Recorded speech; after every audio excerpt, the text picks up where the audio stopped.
les Russes ne reculent plus depuis très longtemps. Ils gagnent 1 mètre par-ci, 1 mètre par-là, mais on ne peut pas dire qu'il y a une reprise du territoire par les Ukrainiens. Et deuxièmement, pour obtenir d'ici 2032... Qu'est-ce que ça révèle sur le Trump qui pourrait retrouver, au fond, une tradition républicaine assez anti-russe? Non, mais Trump, il n'a pas de tradition républicaine. Trump, il est Trump. Militaire, et donc on se rend bien compte qu'ils ne vont pas disparaître demain. Or, ils ont compris que si les Iraniens avaient accepté de ne pas empêcher le fonctionnement du détroit d'Ormuz, qui est compris essentiel pour les Chinois. Merci d'être avec nous. L'impensable, en tout cas ce que personne ne prévoyait, est en train d'arriver. Vous êtes avec nous. Merci beaucoup Alain Bauer. Le ton tourne à l'aigre entre Vladimir Poutine et Donald Trump. Cela peut-il aller jusqu'à l'affrontement? En tout cas, tous les signaux sont au rouge entre les deux puissances tout à coup.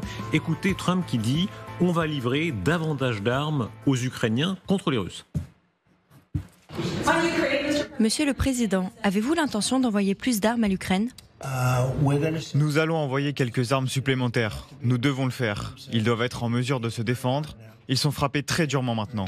Nous allons devoir envoyer plus d'armes, oui. Des armes défensives principalement. Alain Bauer, que se passe-t-il ? Donald Trump, il a une logique business qui est l'art du deal rapide. C'est le temps est pour lui un ennemi permanent. Donc, il faut que ça soit rapide et efficace. Donc, je dis un truc le matin, il faut que ça soit résolu l'après-midi, voire le lendemain. Et donc, quand ça dure, ça dure. Il a 2 ennemis, les réunions multilatérales, il déteste ça, et les dispositifs où il a quelqu'un qui ne répond pas à la demande. Donc, Jerome Powell à la Fed répond pas à la demande. Je vais te virer très vite, et dès que je peux te virer, je vais te virer. D'ailleurs, je lance déjà les annonces pour le remplacement. Alors, il ne peut pas le remplacer, puisque c'est une nomination vraiment à temps précis, mais il montre bien son exaspération. Il a désormais le même problème avec Vladimir Poutine, parce qu'il a cru pendant longtemps que le problème était Joe Biden. Vous noterez que depuis, sur à peu près tout ce qui ne marche pas aux États-Unis, c'est la faute à Biden. Là, c'est de moins en moins la faute à Biden et plus la faute à Poutine, dont il comprend à la fois la nature perverse, rusée, matois, menteur, enfumeur.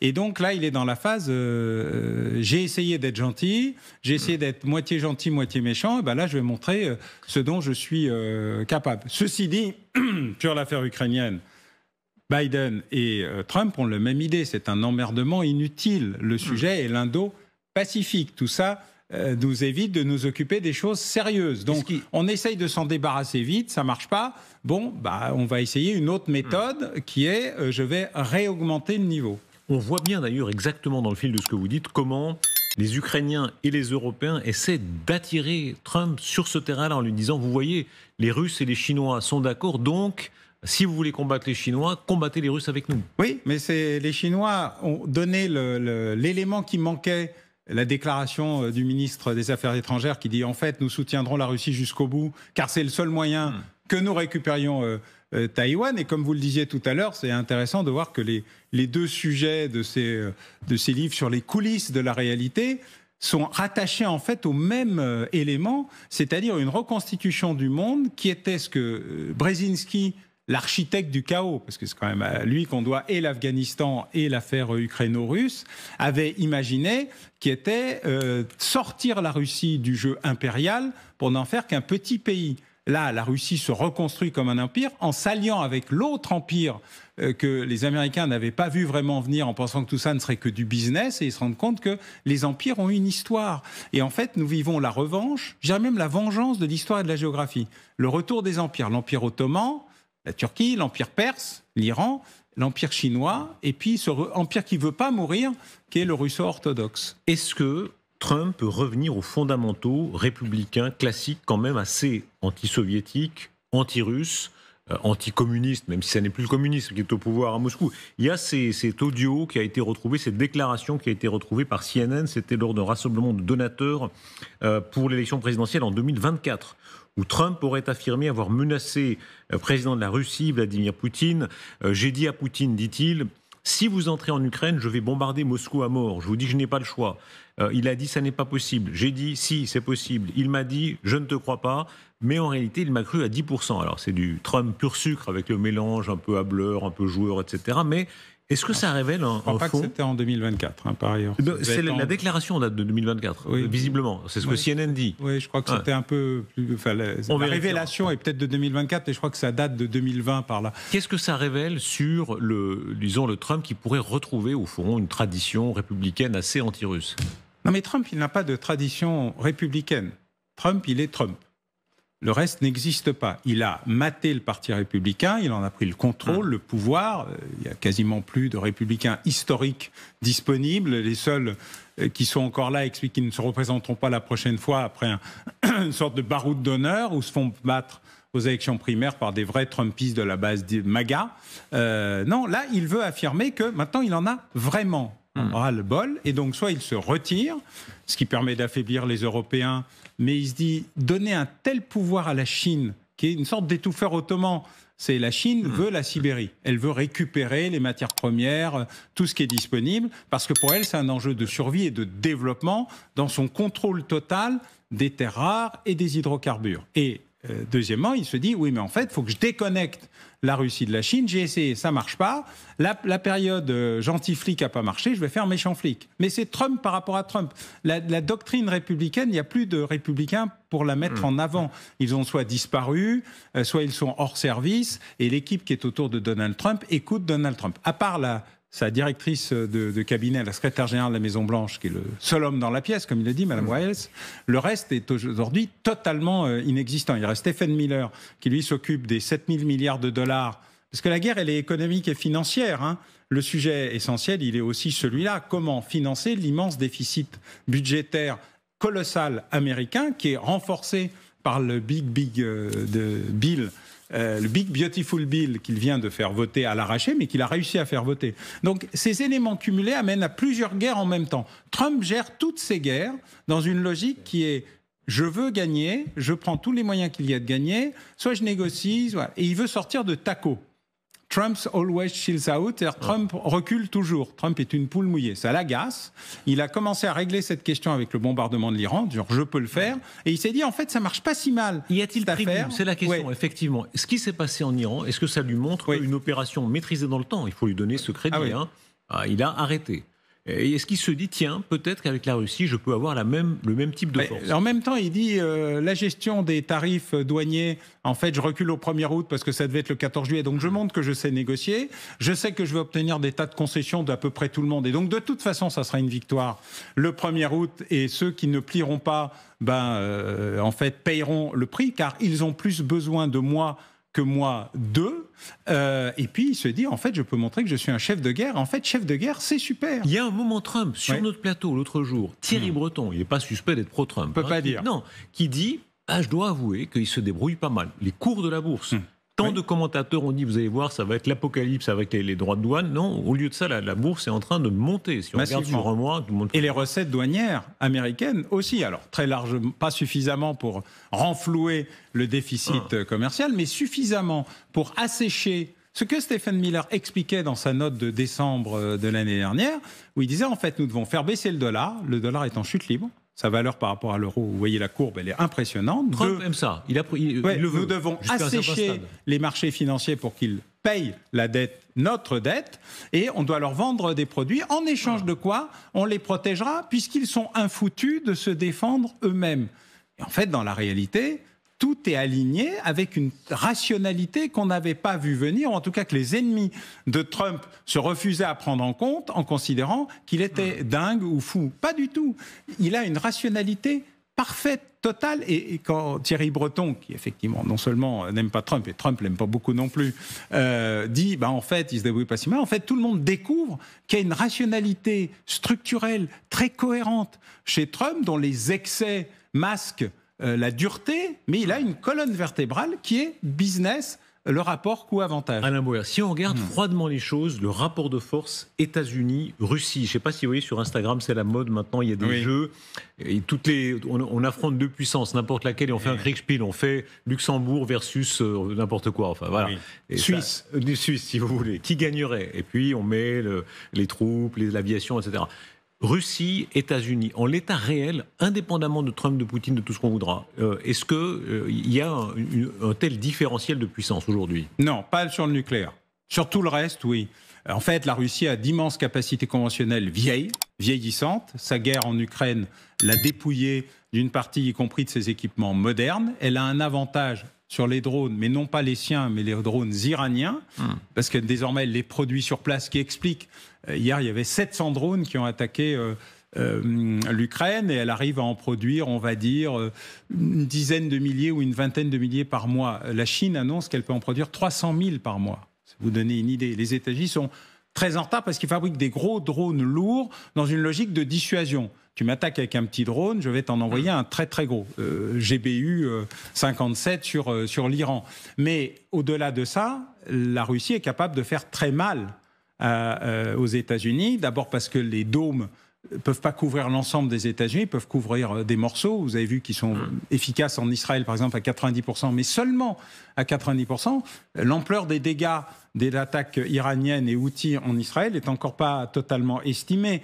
Par exemple, le plus grand institut de recherche d'Israël a été très dur. L'Institut Weizmann a été extrêmement touché, et les drones ciblés, notamment à Nevatim, pas loin de la centrale nucléaire de Dimona, montrent à quel point les Iraniens ont réussi à avoir des nouveaux drones, et le tout nouveau Shahed est un drone d'une très grande puissance et en plus d'une capacité à s'évader des systèmes anti-missiles et anti-drones qui est très importante. Donc pour l'instant, on peut dire que ça serait plutôt match nul. À la fin, la Russie perdra, mais la quantité de destruction et de morts américaines sur le sol américain serait probablement insupportable. Il y a une exaspération de Trump. Écoutez-le, qui utilise le mot bullshit pour décrire la manière... C'est gentil, quasiment. C'est quasi dans la bouche de Trump, c'est relativement gentil.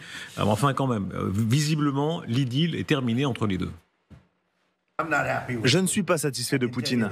Je peux vous le dire dès maintenant, car il tue beaucoup de gens, et beaucoup d'entre eux sont ses soldats. Ses soldats et leurs soldats pour la plupart. Il y en a maintenant 7000 par semaine, et je ne suis pas content de Poutine. Si vous voulez savoir la vérité, Poutine nous raconte beaucoup de conneries. Il est très gentil tout le temps, mais ça ne veut rien dire. Alors ça sont les paroles. Quels sont les actes qui peuvent suivre? Est-ce qu'effectivement, dans les heures, dans les jours qui viennent, Trump peut dire donner tant d'armes aux Ukrainiens, aux Polonais, aux Baltes pour ennuyer Poutine? D'abord, il y avait beaucoup d'armes qui étaient gelées en Pologne, qui avaient déjà été envoyées, sur la base du vote Biden. Ce sont des armes Biden. Dans le cadre de l'armement qui a été envoyé par les États-Unis, il n'y a pas eu $1 voté par l'administration Trump. On est dans le solde de l'administration précédente. Et comme il n'y avait pas assez de stock, il a fallu recréer du stock. C'est une des difficultés. La guerre Israël-Iran a encore réduit les stocks et pris une partie importante des flux d'armes nouvelles. Donc c'est un peu compliqué, ce qui avait expliqué cette espèce d'interruption momentanée. Sur le thème, on est quand même très bas. Pas aussi bas que ce que disait l'administration du Pentagone, mais quand même relativement bas. Là, il est en train de débloquer les livraisons qui étaient prévues. Donc en fait, le flux de livraison a repris. Et puis, ce qu'il dit, c'est que, notamment sur les Patriotes, qui est le sujet le plus important du dôme de fer ukrainien, il y aurait une reprise et une augmentation, ce qui veut dire que soit il y aurait un budget supplémentaire qui serait voté par le Congrès, soit il va prendre sur l'énorme budget qui vient d'être le Big Beautiful Bill pour faire des transferts avec un executive order. Ce qui serait nouveau, ça serait le premier élément Trump d'aide à l'Ukraine. Pour l'instant, l'Ukraine ne vit que sur des décisions Biden. Quand on voit ce que disait Mark Rutte, secrétaire général de l'OTAN, beaucoup de commentateurs ont ricané il y a quelques jours, et tout à coup on se dit, tiens, ça ressemble quand même à ce qui est en train, en tout cas, ce serait le prodrome de ça. Rutte dit, ne soyons pas naïfs, si Xi Jinping attaque Taïwan, il commencera par appeler son partenaire de second plan, Poutine, à Moscou, et lui dira, je vais faire ça, j'ai besoin que vous les occupiez en Europe en attaquant le territoire de l'OTAN. Est-ce que ce scénario, à l'embryon, est en train de se produire? Mais il est déjà écrit. Il a été écrit juste avant la campagne d'Ukraine. Il a été écrit au moment où Xi Jinping demande à Vladimir Poutine de décaler de quelques semaines l'opération. Je le raconte d'ailleurs dans Menace sur Taïwan. C'est une histoire vraie, hein, donc les coulisses, c'est la vérité. Un peu enrobée, on va dire. Mais la fameuse archive où on les voit tous les deux pendant les JO, n'est-ce pas? Et les deux déclarations. Les deux compères. Et deux déclarations, une des ministres des Affaires étrangères et les deux qui font une déclaration solennelle, suivie d'une deuxième rencontre. Et là, ils organisent la logique qui est, est-ce que les États-Unis peuvent faire deux guerres en même temps?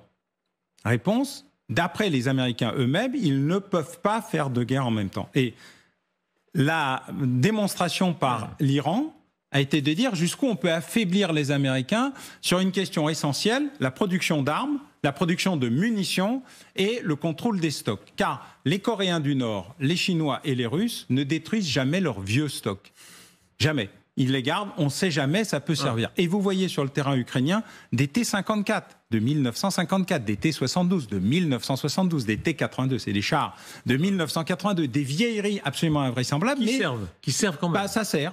De toute façon, ça peut servir, donc ça sert.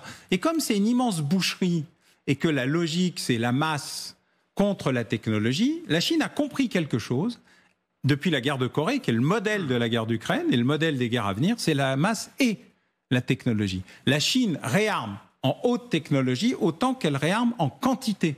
Elle a décidé de faire les deux, car elle se dit désormais prête, en affaiblissant et en amoindrissant les stocks et la capacité de résistance des Européens d'un côté, des Américains de l'autre, en fixant des points de fixation.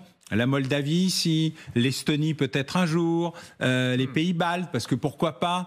C'est pas qu'ils veulent les envahir, c'est qu'ils disent que ça va mobiliser suffisamment d'équipements et d'éléments pour que, in fine, nous obtenions soit un cessez-le-feu à nos avantages, et c'est vrai que les Russes ne reculent plus depuis très longtemps, ils gagnent 1 mètre par-ci, 1 mètre par-là, mais on ne peut pas dire qu'il y a une reprise du territoire par les Ukrainiens, et deuxièmement, pour obtenir d'ici 2032, a dit le président Xi Jinping, alors d'abord c'était 2038, puis 2035, puis 2032, donc ça se rapproche, la récupération de Taïwan, parce que Taïwan, disent les Chinois, c'est à nous et ça sera à nous et à personne d'autre. On comprend en vous entendant que la coopération, l'axe est formé. Il y a un axe Russie-Chine beaucoup plus fort que ce qu'on disait. Mais il y a des accords industriels, des accords financiers. Exemple les drones, c'est Bloomberg qui en rend compte. 10 000 drones par mois. Alors ça paraît relativement faible par rapport à la masse, mais c'est un bon exemple. Construit en Russie grâce à la Chine. Société russe qui construit un vaste réseau d'approvisionnement avec des partenaires chinois pour fournir des milliers de drones à la guerre de la Russie contre l'Ukraine. Les documents révélés par Bloomberg comprennent les notes de service, etc., etc. Rappelez-vous l'époque où beaucoup de commentateurs, pas vous avez toujours dit cela, mais beaucoup de commentateurs disaient « Ah non, la Chine, elle va rester prudemment à l'écart ». Pas du tout. Pas prudente. Et il faut lire ce que dit Xi Jinping. Vous savez, je passe ma vie à lire ce que disent les dictateurs, les terroristes. Enfin, vous lisez les intégrales. C'est fastidieux souvent. Oui, lire, mais c'est bien. Mais discours de Xi Jinping, avant de venir chez vous, j'ai lu le rapport financier de la Banque centrale de Russie. Montrez-moi ça. Oui, combien de pages Non, ça, je vous ai fait une petite synthèse, mais ça en fait 87. Il faut se farcir quand même, si je veux me permettre. Je vais vous dire 86. Voilà. Et ça, c'est la force d'Alain Bauer, parce que les ricaneurs disent souvent Alain Bauer bluffe, etc. Alors, vous avez vos qualités, vos défauts comme tout le monde, mais vous lisez les intégrales, ce qui est rarissime, parce que généralement... Et donc, la Banque centrale de Russie vous dit, en fait, à la fin, nos réserves, c'est plus que des réserves d'or. Donc, nous comblons l'absence totale de l'argent, la baisse des ressources pétrolières, la baisse des ressources financières. Nous faisons des espèces de contrats d'équivalent rouble, qui n'ont donc de valeur qu'en rouble, etc. Et en fait, l'essentiel de nos échanges aujourd'hui, c'est avec la Chine, l'Iran et la Corée du Nord. Et en fait, c'est du troc. Mais nous avons des réserves d'or et d'autres sujets. Et donc, notre situation financière se dégrade massivement. L'inflation reste à un niveau extrêmement élevé. Il n'y a plus de réserves sur les retraites. Le fonds social a été mangé par l'économie de guerre. Alors, du coup, le niveau de chômage est bas. Mais la situation est ainsi que les gens ne peuvent par exemple plus avoir de prêt pour acheter un logement. La Banque centrale l'écrit, personne ne le lit. En plus, ils le font en anglais, des fois qu'on ne maîtrise pas bien le cyrillique, donc on ne peut pas dire qu'ils le cachent. Ils ont une gouverneure de Banque centrale qui mériterait, elle, le prix Nobel. Parce qu'elle a réussi à préparer cette guerre, tenir cette guerre, tenir à bras le corps, l'équilibre financier d'un pays en guerre, coupé d'à peu près tout, même s'ils arrivent à faire... Et on se rend compte malgré tout qu'elle ne cache rien de la réalité. Mais personne ne lit les rapports de la Banque centrale russe. Est-ce que ça rend ce régime d'autant plus dangereux ? Lerner, hier sur notre antenne, le patron de la DGSE, disait attention, ils croient réellement, leur délire paranoïaque n'est pas fin. Ils croient réellement que l'OTAN, ou appelons-le comme on veut, en tout cas cette idée selon eux que... Nicolas Lerner, dans cette excellente interview, c'est quand même la plus belle interview d'un patron de la DGSE, depuis Alexandre de Maroche et Christine Ockrent chez Bernard Pivot, et encore Alexandre de Maroche n'était plus en fonction. Donc je tiens à saluer l'exploit qu'a été cet entretien, et puis la qualité et la franchise Il vous a pas berné, il vous a pas enfumé, Nicolas Lerner. Il a été plutôt... Merci il a été brut de décoffrage. Quand il dit effectivement, il faut se méfier parce que les Russes, et en particulier Poutine, et peut-être davantage que Poutine, autour de lui, ils croient réellement que l'OTAN veut les faire tomber, veut leur... Bien sûr, c'est ce qu'il croit depuis 1999 et l'opération de l'OTAN en Serbie. C'est pas qu'il y croit. Lui était l'homme d'Evgeny Primakov. Il était l'homme de l'Ouest à Moscou. Vladimir Poutine, jeune secrétaire du comité de sécurité nationale, était l'homme qui démantelait les ICBM, les missiles longue portée russes, sous le contrôle d'agents de la CIA. Il l'a raconté lui-même.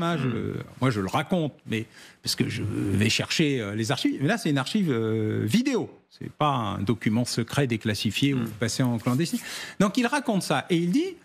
Evgeny Primakov a un plan de paix pour ce qui se passe en Serbie et en ex-Yougoslavie parce qu'il y a des massacres partout. Il est de bonne volonté. Il part pour New York et Washington et sur le chemin, il reçoit un coup de fil dans l'avion du Conseil à la sécurité nationale américain qui dit « Bon, t'es gentil Evgeny, donc viens, on va prendre un pot. Mais en fait, on a déjà décidé qu'on allait bombarder la Serbie pendant 99 jours. » Primakov rentre à Moscou, convoque le Conseil de sécurité nationale et dit « Tout est fini avec l'Ouest.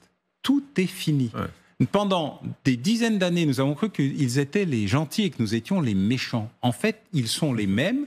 Désormais, notre confrontation avec l'Occident est écrite. Nous devons nous préparer au conflit. C'est comme s'ils avaient découvert que les démocraties libérales occidentales peuvent être aussi, et tant mieux, de notre point de vue, aussi impériales, aussi impériales, aussi... Il faut rappeler, les grandes puissances européennes ont été des grands empires. Coloniaux. Oui. Et ce jour-là, 99, donc pendant 10 ans, nous avons eu une paix avec 3 règles imposées par Gorbatchev que nous avons respectées, mais à la ligne. Pas d'intervention à Kaliningrad, l'enclave russe en plein milieu de l'Union européenne et des pays baltes. Pas d'intervention en Géorgie, pas touche. Pas d'intervention en Ukraine. Et nous avons respecté le deal. Respecté. Jusqu'à 99, où les États-Unis décident que pour cesser des massacres, alors indiscutables, il fallait le faire. Ensuite, il y a le Maïdan.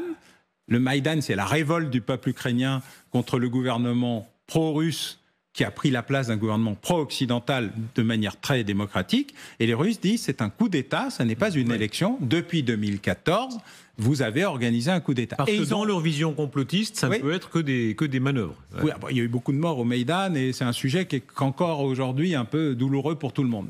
Mais en fait, quand Zelensky arrive, c'est un russophone qui vient de la zone la plus russophile de Russie et Poutine parie sur Zelensky. Il pense que c'est l'homme qui va lui permettre de reprendre pied en Ukraine. Et donc, il a une double déception. La première déception, c'est que Zelensky se transforme en Churchill, et c'est un peu inattendu.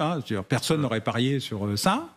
Et puis, deuxièmement, parce qu'il perd le pied dans l'élément essentiel, qui est Kharkiv-Kharkov, la deuxième ville d'Ukraine, qui est russophone, qui fait un recours pour ne pas parler russe, pour ne pas parler ukrainien, mais russe, et continuer à parler le russe à la place de l'ukrainien, langue officielle, quand même assez particulier. Et en fait, le jour de l'invasion, alors qu'il attend d'être reçu en héros avec des pétales de rose, Kharkiv et Kharkov, il y a les 2 orthographes, se rebelle et se bat contre l'invasion russe. Vous décrivez, d'ailleurs je recommande votre livre, c'est fait comme Opération Zelensky. Cet engrenage-là, est-ce qu'il peut arriver un jour à ce que les Russes, dans leur surenchère militariste, tentent une action, par exemple contre les pays baltes, en se disant on attaque avant d'être attaqué? Alors, je crois leur fantasme. Non, je crois qu'ils créeront des abcès de fixation parce qu'ils ont bien compris que ça nous mobilisait beaucoup, que ça nous terrorisait beaucoup. Il nous a pas parlé de sa bombe nucléaire, mais ça va revenir probablement. Il y a toujours un moment où ils ont besoin de bombes. La Moldavie, dont ils n'ont absolument rien à faire, qui ne les intéresse pas, mais ils gardent des soldats là-bas. Qui rapportera rien. Mais si, c'est un abcès de fixation. Donc, face à la Roumanie, face à la Moldavie, ils se disent ça peut toujours servir. Ils lancent des opérations de déstabilisation et de désinformation dans beaucoup de pays. Je rappelle que dans les pays baltes, il y a entre 25 et 34% en Estonie et Lettonie de la population qui est russophone et qui est historiquement russe. Et donc, ils se disent, c'est une marge de manœuvre et donc on peut... vous avez vu ce qu'ils ont fait en Roumanie, c'est pas si simple. La question hongroise est toujours un peu complexe à traiter. Ils se disent toujours que tant qu'on affaiblit l'adversaire, on n'est pas obligé de l'envahir. Ça n'est pas un enjeu. Mais par contre, le faire croire, créer des opérations de déstabilisation importantes, et vous avez vu que les services secrets des 3 pays baltes ont dit, non mais les gars, nous on sait qu'ils veulent nous déstabiliser déstabiliser, créer des abcès de fixation.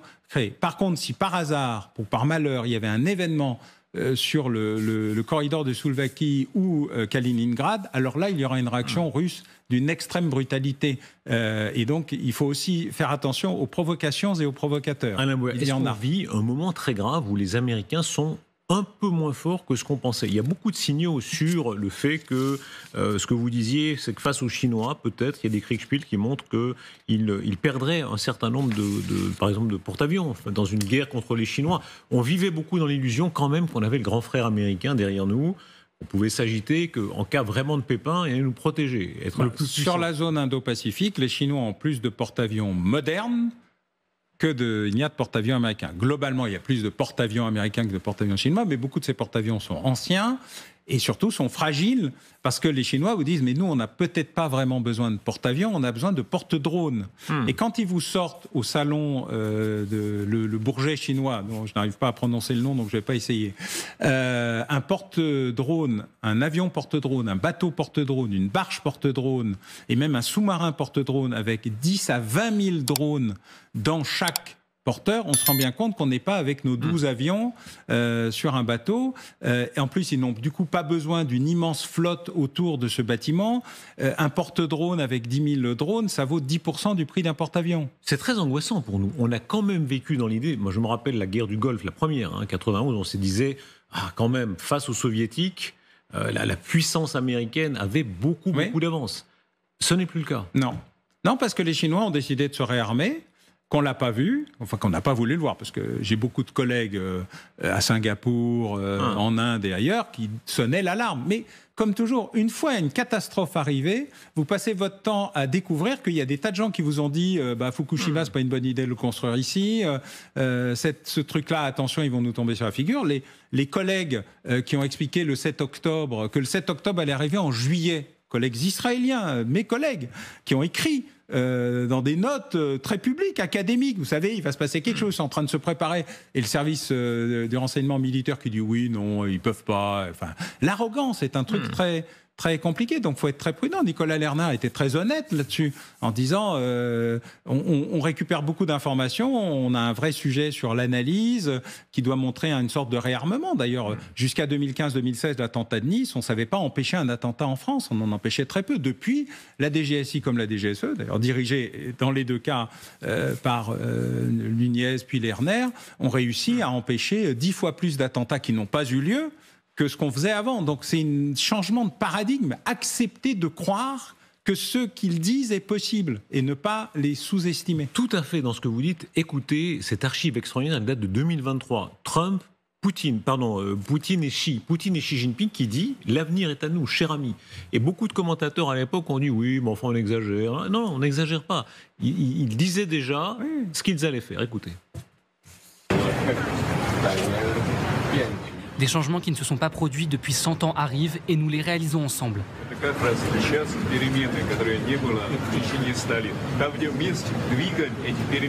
Je suis d'accord. Prenez soin de vous, cher ami. Bon voyage.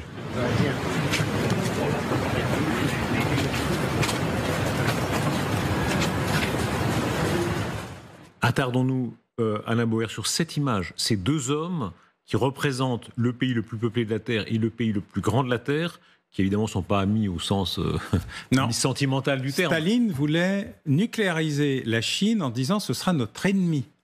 Notre ennemi. Dans les archives qui ont été découvertes après la perestroïka, glasnost et démocratisation relative de la Russie, on a découvert qu'il y avait un plan. Staline avait dit, il faut qu'on s'en débarrasse. Ils vont, notre ennemi est en Chine. Là, ils sont alliés jusqu'où? Contre nous, contre l'Occident, disons. Ils sont alliés jusqu'au moment où les Chinois décideront qu'ils peuvent se débarrasser des Russes. Quand les Chinois auront gagné. Mais d'ici là, ils sont alliés contre nous parce que nous sommes... Ça, c'est un jeu d'échecs à 3. Dans le jeu d'échecs à 3, vous éliminez le troisième pour finir de vous battre avec le second. La question, c'est de ne pas être le troisième. Est-ce qu'il y a une volonté de revanche? Est-ce qu'il y a une part passionnelle chez les Chinois de se dire... On va se faire les Occidentaux. Oui. Vous ne pouvez pas arriver dans une réunion avec un officiel chinois, même avec qui vous avez de très bonnes relations, sans qu'il vous parle du sac du palais d'été. C'est obligatoire, c'est un passage imposé où vous devez expliquer que oui, c'est peut-être pas bien et qu'on n'aurait pas dû le faire. Et c'est c'est pas un impensé, c'est un pensée permanent qui est vous êtes des barbares, vous êtes mal comportés. Ce qui est vrai, donc, en l'occurrence. Les Français et les Anglais ne sont pas très bien comportés à l'égard des Chinois à l'époque. Il n'y a aucune discussion à avoir. Mais c'est comme les 55 jours de Pékin, quand on a voulu tous ensemble réimposer le trafic de l'opium en Chine contre une décision de l'appareil central chinois disant que c'était mauvais pour son propre peuple. C'est-à-dire, nous étions quand même le plus grand dealer du monde. Vu de nous, c'est oublié. Vu de nous, oui, mais comment non, l'histoire est écrite par les vainqueurs, mais elle n'est pas oubliée par les vaincus. C'est fascinant ce que vous racontez. Ça veut dire que même le Chinois, Parti communiste chinois, qui est préoccupé surtout par l'histoire d'argent en réalité, mais en même temps, ça les occupe. Ils sont un empire. Un empire a une histoire d'empire, une nostalgie impériale, toujours, en permanence. Et où que vous alliez, moi j'ai un souvenir avec les Iraniens, un jour, une discussion avec des collègues iraniens très, très dans la ligne, des négociations complexes sur je ne sais plus quoi, et à un moment, ils arrivent fous furieux. Je me dis, il s'est passé un truc. Il me dit, tu as vu ce que les Américains ont fait? Je dis, non, aucune idée. Et il me dit, est-ce que tu as vu le film 300?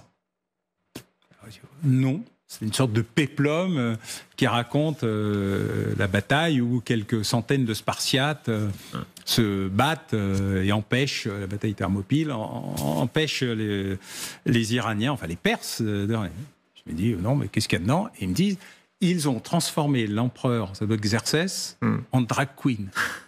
Et ça les avait mis.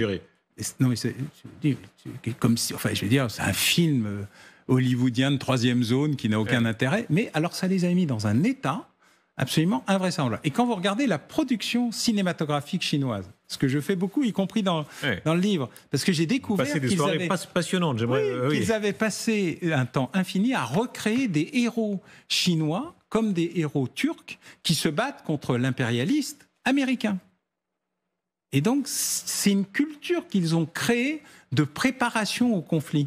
C'est plus les midinettes, c'est pas Bollywood où on danse. Non, non, c'est la préparation culturelle à la conflictualité et au fait d'avoir des héros nationaux qui luttent contre l'impérialiste occupant méchant occidental. Alain Bauer, puisque vous parlez des Iraniens, on va parler des Houthis qui sont dans cette lutte entre le Sud global versus les Occidentaux, une puissance étonnante. On ne parlait pas beaucoup des Houthis il n'y a pas longtemps.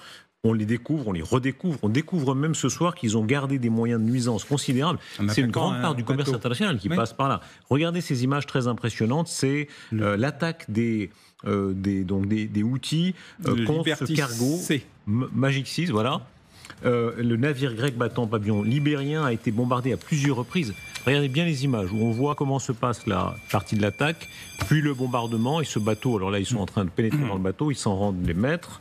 Avant le naufrage, donc ces rebelles se sont mis en scène en prenant d'assaut, armes de guerre à la main, ce cargo. Qu'est-ce qui est en train de se passer ?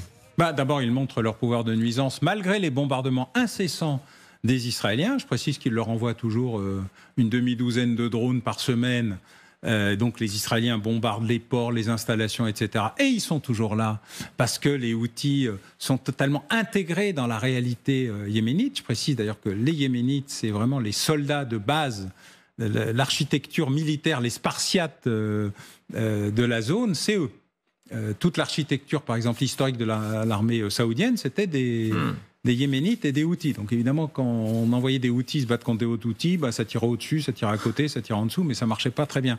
Et donc les Émiratis et les Saoudiens se sont rendus compte qu'il fallait pas rigoler. D'ailleurs, ils ont détruit avec leurs drones une partie des champs d'extraction pétrolière pour dire nous sommes quand même capables de nous défendre et de vous faire très très très très mal, donc faut arrêter. Et donc ce sont devenus des alliés de circonstance des Iraniens, du Hamas et du Hezbollah, les 3 H, Houthi, Hamas, Hezbollah, comme disent les Israéliens. Et donc, ils ont été durement touchés, mais pas éliminés, comme le Hamas, qui a réussi à tuer en quelques jours une dizaine de soldats israéliens avec des bombes improvisées, une embuscade, une double opération, ce qui est traditionnel chez les terroristes. Là, on n'est pas dans les mouvements militaires, et donc on se rend bien compte qu'ils ne vont pas disparaître demain. Or, ils ont compris que si les Iraniens avaient accepté de ne pas empêcher le fonctionnement du détroit d'Ormuz, qui est essentiel pour les Chinois, c'est là où il y a parfois des petits désaccords. Quand le business revient, on n'est plus tout à fait aligné. Mais par contre, je pense qu'ils agissent pour montrer que le pouvoir de nuisance est réel. Par proxy, les Houthis ont des intérêts qui leur sont propres, mais ils peuvent aussi agir pour les Iraniens pour montrer qu'eux non plus n'ont pas été éliminés du jeu. Donc ces éléments-là pèsent beaucoup dans une série permanente d'agressions et d'attaques, puisque les sirènes continuent souvent à sonner en Israël, parce que quelques drones Houthis sont en route et qu'on ne sait jamais s'il n'y en a pas un qui risque de passer le barrage des 3 niveaux du dôme de fer. Si on regarde en tendance, est-ce que, comme certains le disent, l'Occident tendanciellement deviendra toujours plus faible et ses ennemis deviendront toujours plus forts? Quand on fait le panorama de tout ce qu'on a entendu de votre bouche, les Chinois, leurs vassals, ils sont un peu vassalisés russes, ou en tout cas leurs alliés de circonstance, en tout cas, jusqu'à la fin de la partie d'échecs dont vous parlez. Les Houthis, tous ces gens les Houthis, on n'en parlait même pas il y a quelques années. On voit qu'ils sont plus puissants, en tout cas, ils ont une capacité de nuisance. Est-ce que tôt ou tard, l'Occident est en train de baisser par rapport à tout cela ? L'Occident baisse parce qu'il a décidé de baisser.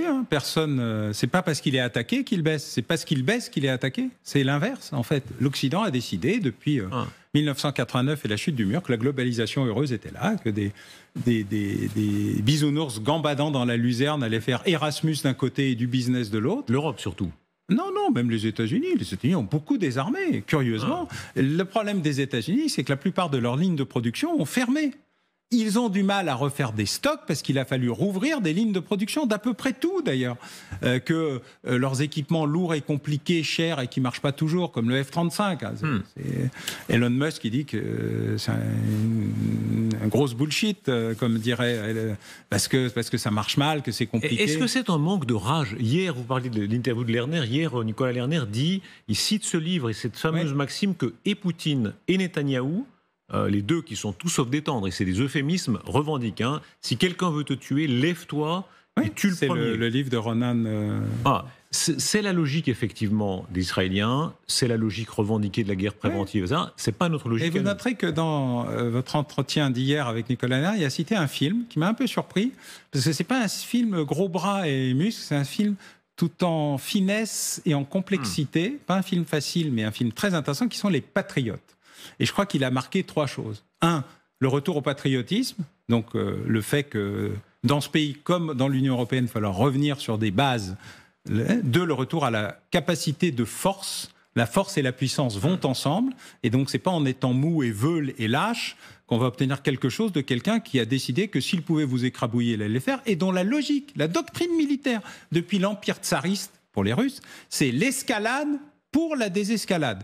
Et nous, on n'est pas d'escalade. Donc il y a toujours un moment où, effectivement, on est légèrement décalé. Et les Russes, comme les Chinois, testent. Ils testent. Par exemple, il y a quelques jours, un avion chinois aurait légèrement... les Chinois auraient un peu lasérisé un appareil allemand pour montrer que la mer de Chine, c'est chez eux. Ça s'appelle d'ailleurs la mer de Chine. Pourquoi le golfe du Mexique est devenu le golfe des États-Unis ? C'est la même chose. Il y a une logique d'affirmation de puissance qui est symbolique, avec des tests, et voilà. Et si on ne réagit pas, c'est donc qu'on est mou. Eh bien, nous avons réagi par une forme de mollesse de l'Union européenne en général, moins la France, grâce au général de Gaulle. Ouais, comme je dis, je vais finir gaulien, ce qui n'est quand même pas ma nature historique.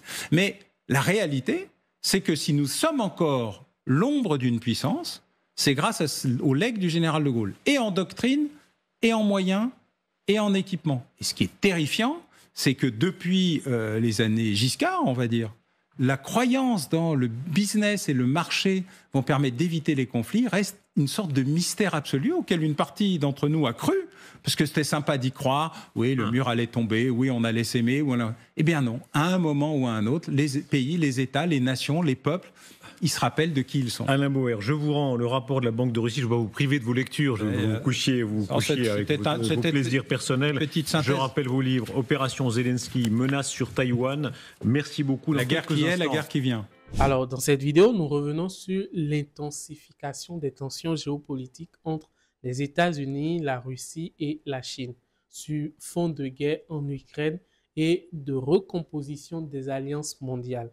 L'accent est mis sur les stratégies divergentes de Donald Trump et Joe Biden, le rôle croissant des drones dans les conflits modernes et le rapprochement stratégique sino-russe.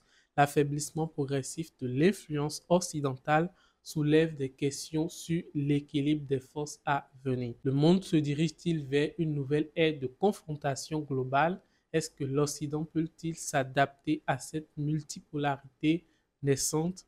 Partagez vos avis avec nous dans les commentaires. Abonnez-vous à la chaîne pour ne rien manquer des prochaines vidéos d'actualité et restez informés donc des sujets qui font débat dans le monde.